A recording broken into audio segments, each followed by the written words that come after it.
बदकिस्मती ये थी कि इस दुश्मनी में मेरे मद्दे मुकाबिल कोई अजनबी नहीं बल्कि मेरे दोनों बड़े सौतेले भाई थे, जो न जाने किस तरह इस तंजीम के स्याह सफ़ेद के मालिक बने हुए थे।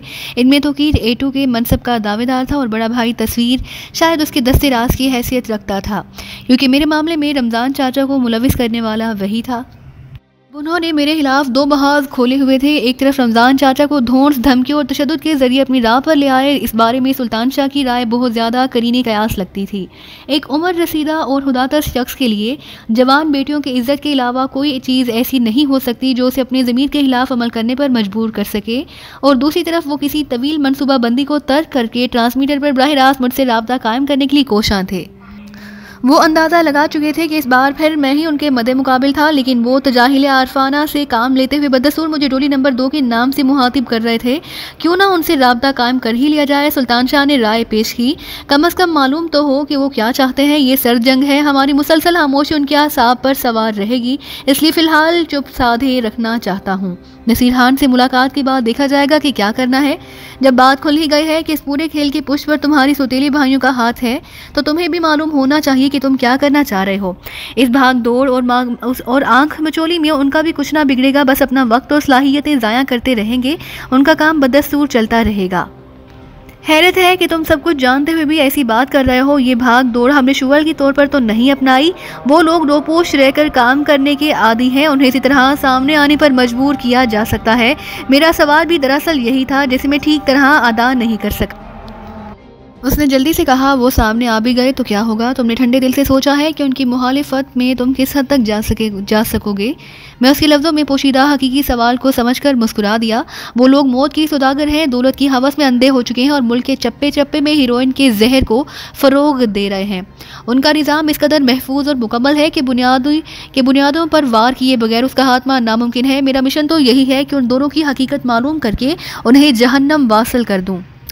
मेरे लिए अब रिश्ते का अंसर बेमानी होकर रह गया है और इस रवैये का जवाब खुद उन्होंने फराहम किया। जब मेरे घर को आग लगाते हुए तोकीर को ज़रा भी ख्याल ना आया कि वो अपने भाई का घर जला रहा है, तो मुझे क्या चीज़ रोक सकेगी। बस मैं यही सुनना चाह रहा था। उसने हाथ बढ़ाकर मुझे खामोश कर दिया। उसने हाथ उठाकर मुझे खामोश किया। दरअसल इस हद तक जाने जाए बगैर कामयाब होना नामुमकिन है। मेरे जहन में कई बार इस ख्याल ने सर उभारा कि कहीं ऐन वक्त पर तुम्हारे दिल में बरादराना मोहब्बत के जज्बात ना भड़क उठे और सारा मामला ही खराब हो जाए। इस कार के बारे में क्या सोचा तुमने? चंद सानियों की खामोशी के बाद मैंने सवाल किया। तुम्हारी गैर मौजूदगी में वो किस्सा भी निपटा दिया। थोड़ी देर पहले गुलरेज खान का फ़ोन आया। वो लोग कार ले आए हैं। वो इसी हालत में सड़क के किनारे खड़ी हुई थी। किसी ने भी कोई मज़ाहमत नहीं की। मैंने जाकर उसे पूरी तफसील बता दी। वो अपने साथियों समेत अमारत में गया और उसे अपनी चुराई हुई कार करार देकर ये मालूम करना चाहा कि वो कार वहाँ किसने और कैसे छोड़ दी, लेकिन इमारत के मुलाजमीन ने इस बारे में ला इल्मी का इजहार किया और वो पंक्चर लगवाकर कार वापस ले आए। अब तुम्हारा अपने दोस्तों से रजू करना खतरनाक होगा। हो सकता है कि उनकी निगरानी की जा रही हो। क्यों, उनसे क्या काम आ पड़ा? उसने हैरत से दरियाफ्त किया। चंद पेट्रोल पंप दरकार है। मैंने मायनी हेज लहजे में कहा। मैं उन्हें एहसास दिलाना चाहता हूँ कि उनके ज़ेरे दस्त हिफाजती इंतजाम के बारे में उन पर हाथ डाल सकता था। मेरे ख्याल में ये इश्ताल अंगेज़ी गैर ज़रूरी होगी। इतना ही काफ़ी है कि रात हम उनके 3 आदमी मारकर साफ निकल आए हैं। 3? मैंने हैरत से दोहराया। तो क्या डोली को भी मार दिया था तुमने? हाथ कुछ ज़रूरत से ज़्यादा तगड़ा पड़ गया। डर था कि उसने ज़रा भी आवाज़ निकाली तो कहीं उसके साथ ही चौकन्ना होकर हमारी तरफ ना लौट पड़े। उसने हिफ़त आमेज़ अंदाज में कहा। हमारी बात वहीं रह गई क्योंकि इसी वक्त ट्रांसमीटर रिसीवर पर आवाज़ सुनाई दी। सुल्तान शाह ने ऑपरेटर्स का वॉल्यूम बहुत कम किया हुआ था। मैंने उठकर आवाज़ बढ़ा दी। कंट्रोल रूम कॉलिंग फॉर डोली नंबर 2। ओवर। पैगाम के बाद लाइन पर चंद मिनट के लिए सकूत छा गए। फिर वही आवाज़ दोबारा सुनाई दी। हमने पूरे इलाके का इलेक्ट्रॉनिक सर्वे कराया है, लेकिन कहीं भी तबाहशुदा ऑपरेटर्स का सुराग नहीं मिला। इसका मतलब है कि रात से वो ऑपरेटर्स तुम्हारे कब्जे में है और तुम हमारी गुफ्तगू सुनते रहे हो। लेकिन हम वाज़े करना चाहते हैं कि हमारी तुमसे कोई पुरहाश नहीं।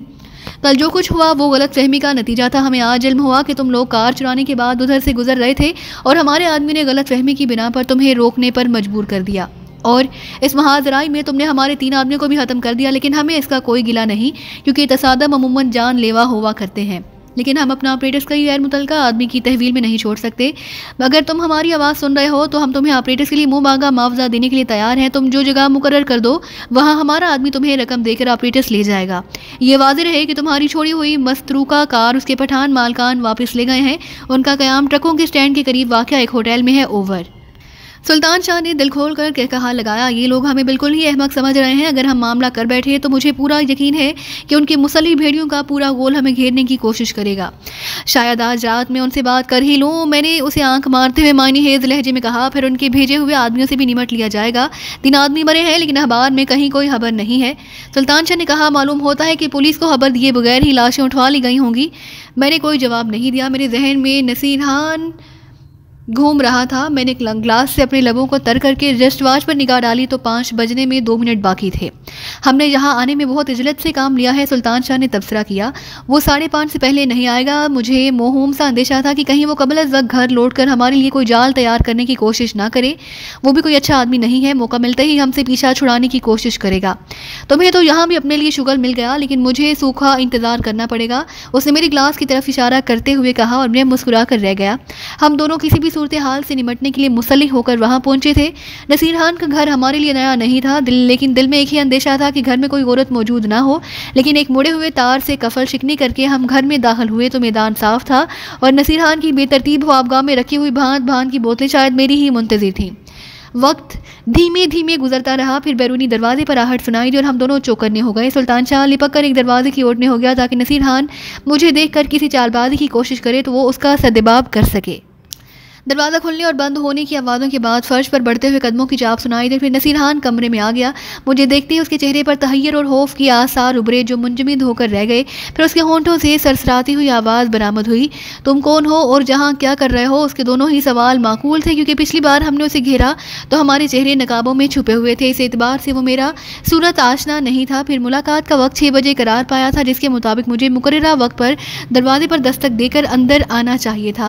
मैं उससे पहले मुकफ़ल मकान में बराजमान था। मैं ही नहीं, दूसरा भी मौजूद है। मैंने उसके ऊपर में इशारा करते हुए कहा। वो बौखलाकर पीछे मुड़ा और सुल्तान शाह दरवाजे की ओर से बाहर आ गया।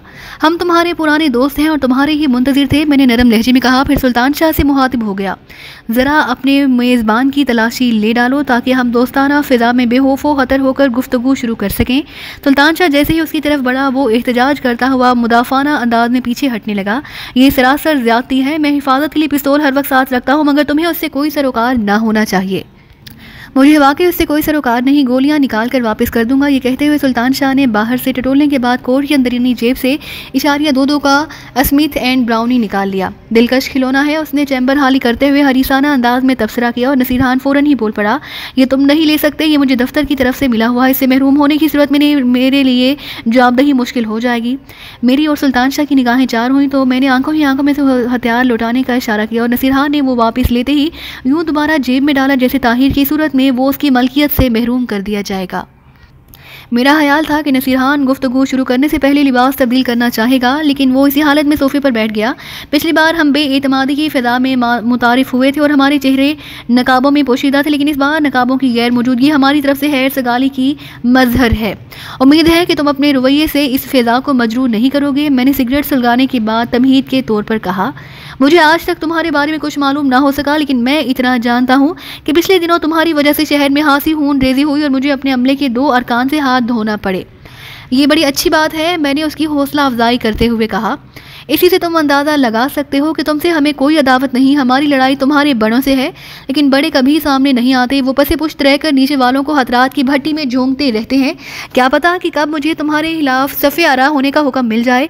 अगर तुम अपने बॉस की सही निशानदही कर सको तो शायद उसकी नौबत ही नहीं आएगी।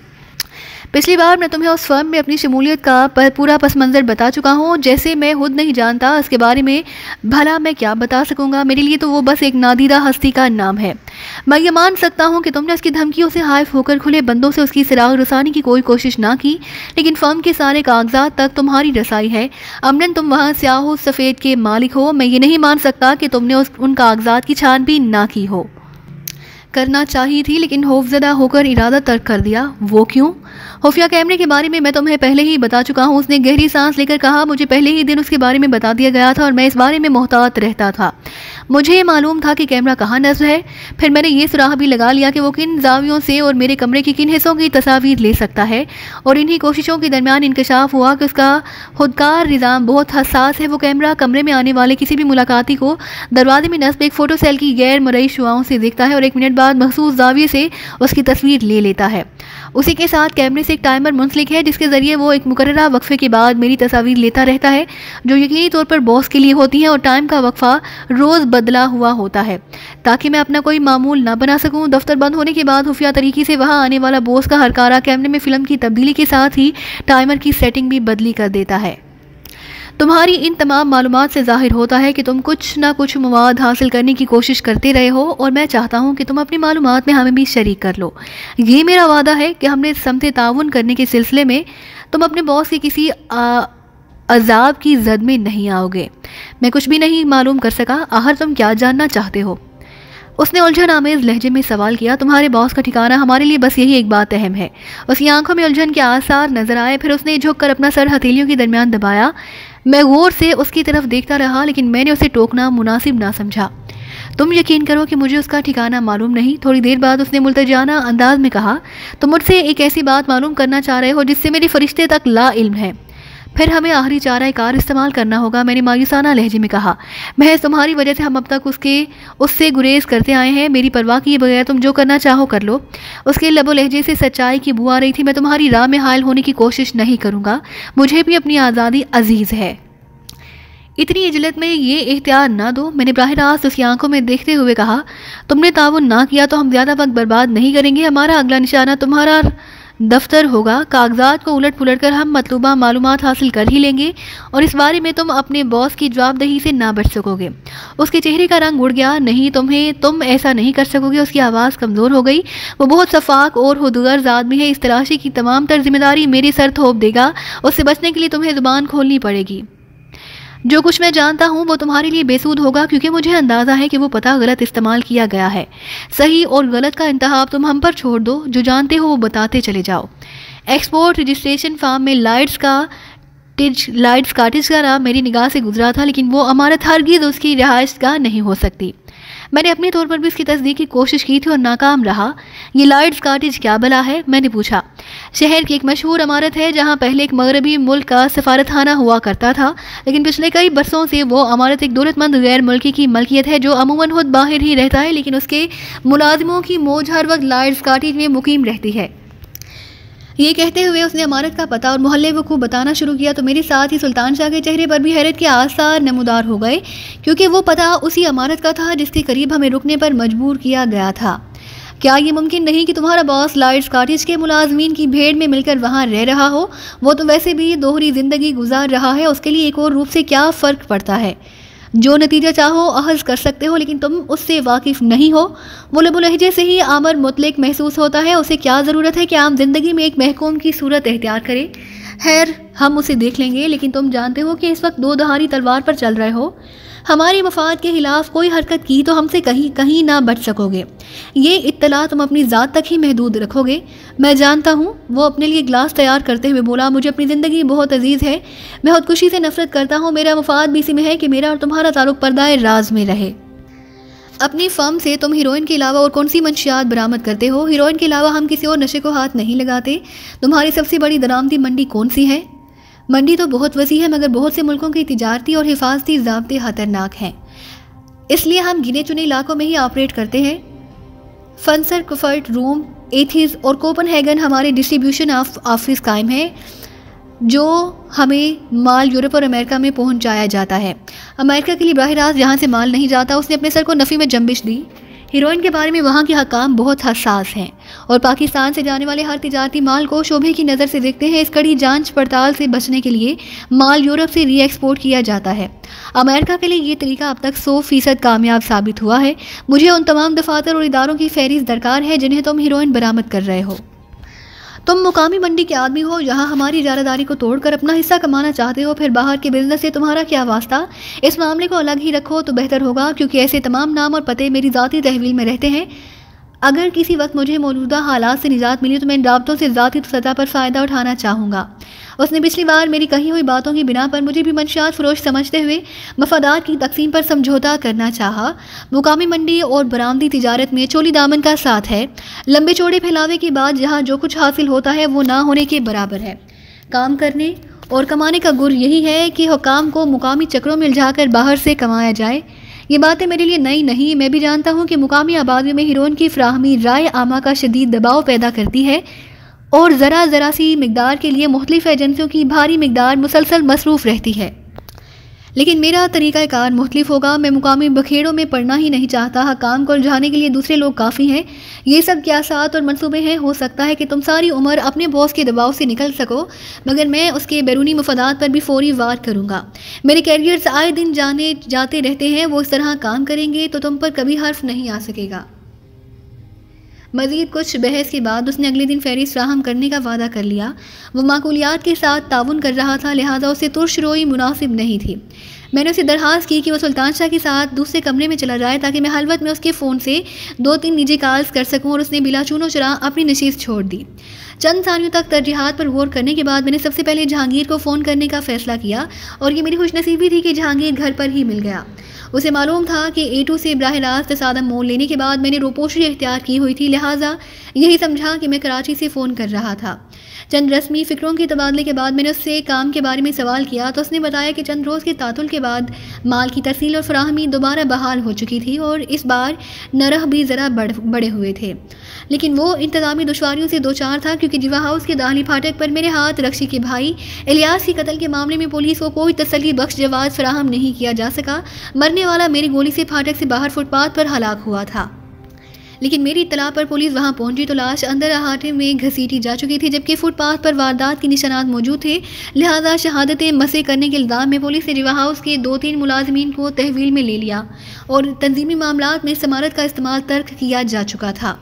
इस बारे में जहांगीर दोहरी मुश्किल में फंसा हुआ था। अव्वल तो ये कि माल की वसूलियाबी और जहीरा अंदोज़ी के लिए फौरी तौर पर दूसरे ठिकाने का बंदोबस्त करना पड़ा। दूसरी तरफ 2 मुलाजमीन की गिरफ्तारी के बाद जिवा हाउस की इमारत वीरान पड़ी हुई थी। इस बारे में A2 ने उसे हुक्म दिया कि इमारत में आतिशगीर मादा डालकर फौरी तौर पर उसे आग लगाई जाए कि ग्रीन रूम और उसमें मौजूद हर शय जलकर राख हो जाए।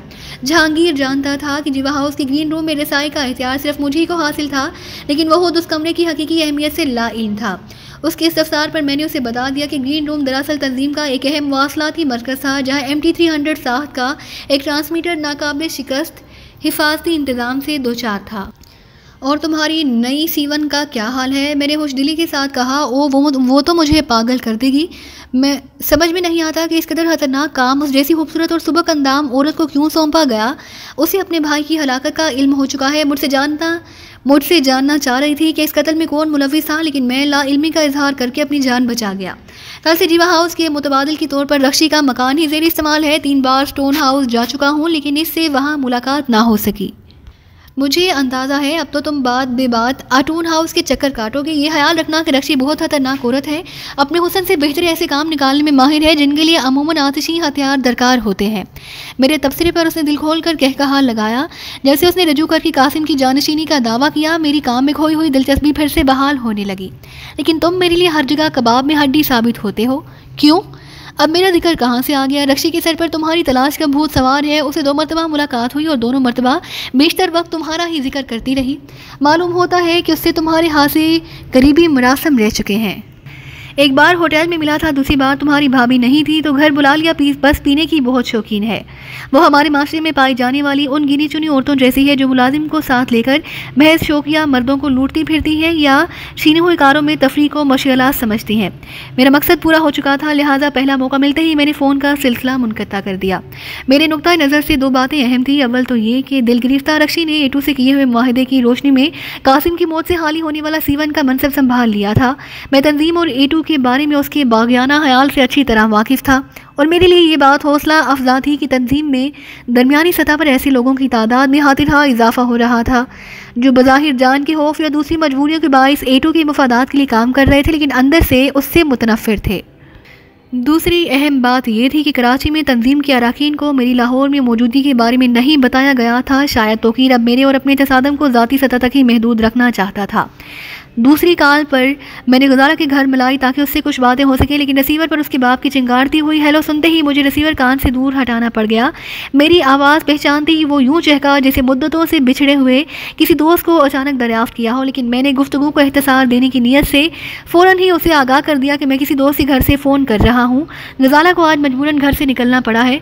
मेरे इस्तफसार पर उसने बताया अनकरीब उसकी किसी सहेली की शादी होने वाली है और वो इसी सिलसिले में वो सुबह गई थी, अब तक उसे लौट आना चाहिए। वैसे तुम मुतमईन रहो, उसे तुम्हारी हिदायत याद थी, वो शुम्मा का बुर्का पहन कर गई है, बस किसी भी वक्त आ सकती है। ज़रा ये तो बताइए कि आपके घराने में गुड्डी को कौन कहलाती है? मेरे जहन में अचानक ही कामरान का ख्याल आया और मैं वो अहम सवाल कर बैठा जिसका जवाब डॉक्टर अकबर को मतलूब था। जवाब में कर्नल का कहकहा बुलंद हुआ, पुरानी यादें ताज़ा कर दी तुमने ये सवाल पूछकर। अरे ये तो बरसों पुरानी बात है, बचपन में हम लोग गजाला को ही गुड्डी कहते थे। ये तुमने कहाँ से नाम सुन लिया? ये नाम कामरान के लाशौर से चिपका हुआ है। मैंने संजीदगी के साथ उसे मुतला किया। इलाजगाह में एक नर्स से उसकी दोस्ती हो गई और वो उसे गुड्डी ही कहता है। उसके मुआलिज का ख्याल है कि इस मरहले पर गुड्डी को बार बार उसके सामने लाया जाए तो उसकी बेहतरी जहनी गिरहें खुद ब खुद सुलझ जाएंगी और शायद मुकम्मल सेहतियाबी का मरहला मुख्तसर हो सके। मैं आज ही गजाला को वहाँ भेज दूंगा। कर्नल ने पुरजोश लहजे में पेशकश की, लेकिन मैंने सख्ती से उसकी बात काट दी। मेरे आने तक गजाला को वहाँ भेजने की ज़रूरत नहीं। कामरान की सेहत के साथ गजाला की सलामती भी ज़रूरी है। कुछ लोग अभी तक उसकी तलाश में लगे हुए हैं। मेरा मकसद सिर्फ ये मालूम करना था कि गुड्डी कौन है। वो मालूम हो गया, लिहाजा आपको ईरान निकाल ली जाएगी। और तुम कब तक वापस आ रहे हो? शायद 2-3 रोज़ में। तुम्हारा फ़ोन नंबर क्या है? कोई नहीं, होटल में मुकीम हूँ और वहाँ ऑपरेटर की वजह से खुलकर बात नहीं की जा सकती। तुम्हारा नौकर भी तुम्हारे साथ रह रहा है। उसके लहजे से रकीबाना जलन की बू आ रही थी। न जाने सुल्तान शाह क्यों जोबन बनकर उसके जहन में चिपक गया था। उसकी कोई गुफ्तगू सुल्तान शाह के तहकीर आमेज तस्करे के बगैर मुकम्मल नहीं होती थी। हाँ, साथ ही रह रहा है और इस दौरान में उसने मेरे लिए काबिल कदर खिदमत सरअंजाम दी है। मैंने उसे सुलगाने की नीयत से कहा और फिर फ़ौरन मौजू बदल दिया। अब गजाला को घर से ना निकलने दे, जिस वक्त भी मौका मिला मैं दोबारा रिंग करूँगा। सिलसिला मुनक़ता कर देने के बाद मेरे जहन पर एक बेनाम सा बोझ तारी हो गया जिसका मेरे नज़दीक कोई मफ़हूम नहीं था और इसी आलम में मैं रमज़ान चाचा से मिला हुआ तस्वीर का नंबर डायल करने लगा। नंबर मिलने पर दूसरी तरफ घंटी बजी और फ़ौरन ही रिसीवर उठा लिया गया। कॉल रिसीव करने वाले की मुतरन्नम आवाज़ सुनकर मुझे खुशगवार सी हैरत हुई। रक्षी की कहानियाँ मैं सुन ही चुका था, लिहाजा इस निस्वानी आवाज़ को सुनकर मैं ये सोचने में हक बजानिब था कि अपनी तमाम तर मुजरिमाना सरगर्मियों के बावजूद मेरे सौतेले भाई रंगीन मिजाजी में इंतहा पसंद थे। तस्वीर अली साहब से बात हो सकेगी? मैंने नर्म और शाइस्ता लहजे में कहा। मैं देखती हूँ कौन साहब बोल रहे हैं? उसने मुबहम सा जवाब देकर एक वाज़ेह सवाल कर डाला। कई नाम है, तुम्हें क्या क्या बताऊंगा? बेहतर है कि तस्वीर ही को बुला डालो। होल्ड करें, मैं बुलाती हूँ। उसने मेरी बात का बड़ा मखसूस सा जवाब दिया। क्या वो आपके साथ ही काम करते हैं? मैंने उसकी बात ख़त्म होते ही गुफ्तगू का सिलसिला आगे बढ़ाते हुए पूछा। जी, मैं आपका मतलब नहीं समझी। रिसीवर में उसकी तहकीर आवेज़ आवाज़ उभरी। मतलब यह है कि वो इस दफ्तर में आप ही के साथ काम करते हैं? मैंने अपने सवाल की वजाहत करते हुए कहा। बेहतर होगा कि ये सवालात आप उन्हीं से करें। उसके लहजे से हुस्न मिजाजी यकबैक काफूर हो गई और यूँ महसूस हुआ जैसे उसने एक रिसीवर क्रेडल पर डाल दिया हो। मैं गहरा सांस लेकर रिसीवर कान से लगाए तस्वीर की आवाज़ का इंतज़ार करता रहा।